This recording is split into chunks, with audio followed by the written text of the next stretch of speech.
Tốt, còn chân pha trái vừa rồi của võ sĩ này xanh cái đồ giáp xanh cao hơn, đánh rất uy lực.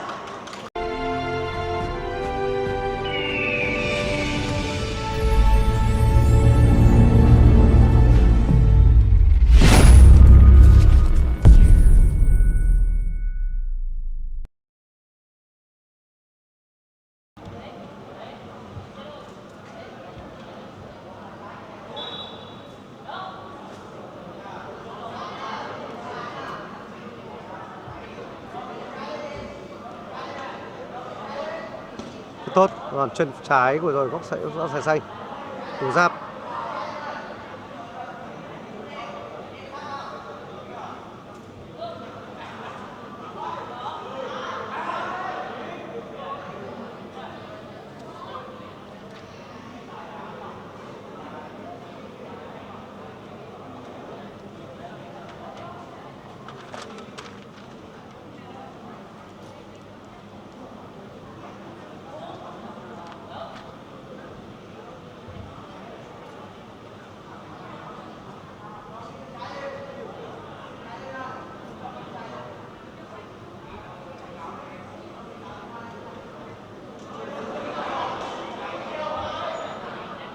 Tốt, còn chân pha trái vừa rồi của võ sĩ này xanh cái đồ giáp xanh cao hơn, đánh rất uy lực.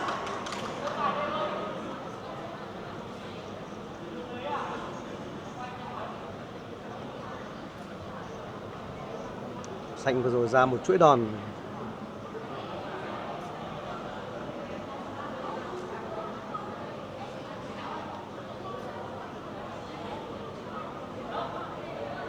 Trận đấu lại tiếp tục.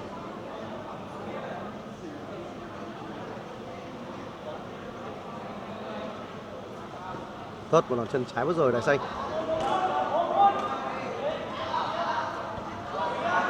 Theo dõi trận bán kết rất hay.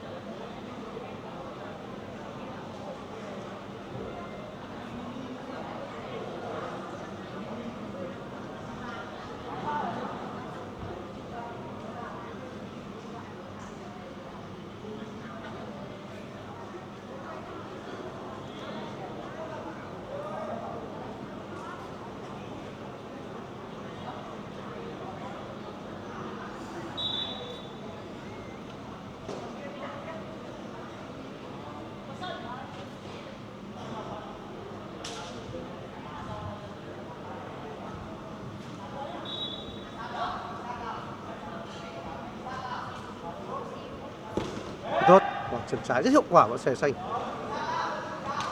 Đỏ rất tấn công cố gắng nhưng mà xanh có uy lực thế hơn, chân dài và đánh rất tinh thần rất cao. Bé đỏ bé nhưng mà đánh cũng không kém gì. Nhưng mà một đòn chân trái phải vừa rồi của đấy to. Đỏ thấp hơn nhưng mà chiến đấu cũng rất kiên cường.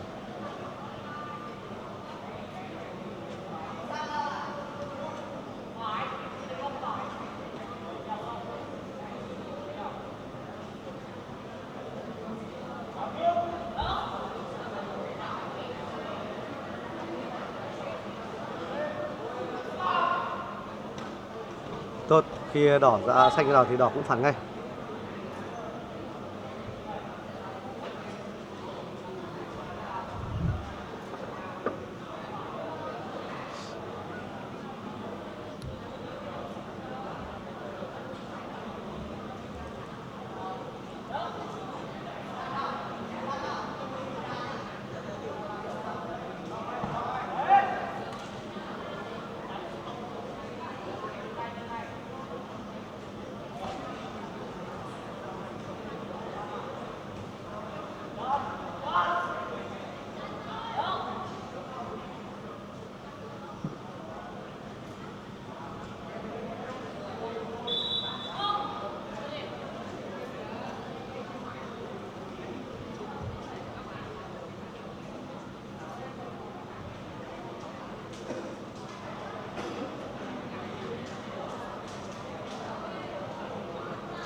Hết giờ nghỉ.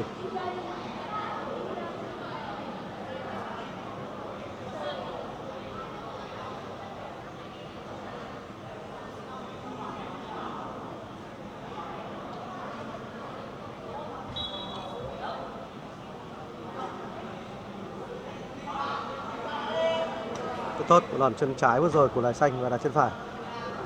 Xanh liên tục ra 2 đòn liền. Tiếp một đá rồi rất mạnh của Đài Xanh. Rất tốt, một đòn chân trái lại hiệu quả nữa của Đài Xanh. Đài đỏ đã là phán nhưng mà thấp hơn. Đỏ rất cố gắng nhưng mà lợi thế chân dài của Đài Xanh tấn công rất uy lực.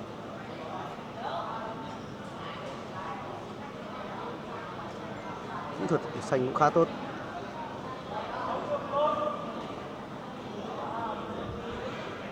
Đài đỏ lại thụt bảo vệ chân.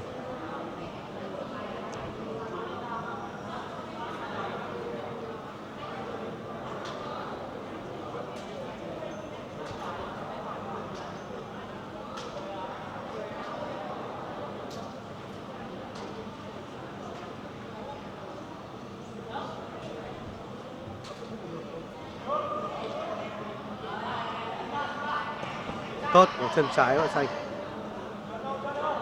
Rất tốt.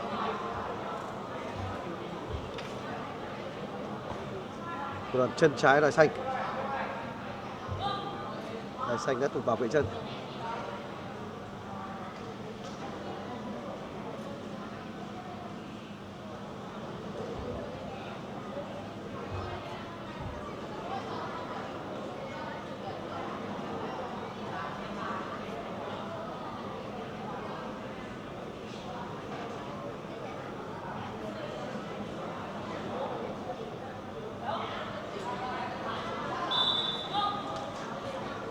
Yep.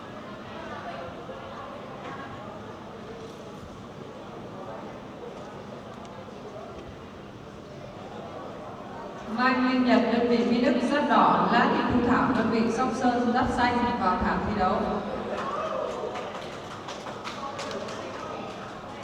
Giám định 1 Trọng Hải, giám định 2 Viết Hà, giám định 3 Kiều Hùng, giám định 4 Phương Thảo, giám định 5 Nguyễn Thị Huệ, trọng tài đài Văn Nhu. Với tỷ số 5-0, vận động viên rất xanh được tuyên bố thắng cuộc.